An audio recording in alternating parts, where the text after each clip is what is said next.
Hi friends, welcome to my channel. మీరు video last వరకు చూస్తేనే మీకు కంటెంట్ అయితే అర్థమవుతుందో లేకపోతే అర్థం కాదు.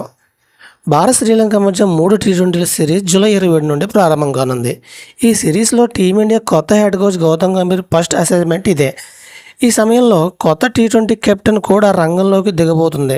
భారత్ జట్టు మరి ఇలాంటి పరిస్థితుల్లో తొలి టీ20 మ్యాచ్లు ఎవరెవరు చోటు దక్కించుకున్నారు అని అన్నది ఇప్పుడు ఆసక్తికరంగా మారింది. శ్రీలంకతో జరిగే తొలి టీ20 టీమిండియా కెప్టెన్ జోడీగా శుభమన్ గిల్, యశ్వంత్ జైస్వాల్ ఆడడం దాదాపు ఖరారైంది. రిషబ్ పంత్ 1 డౌన్లో సూర్యకుమార్ యాదవ్ 4వ నెంబర్లో బరిలో దిగుతున్నారు.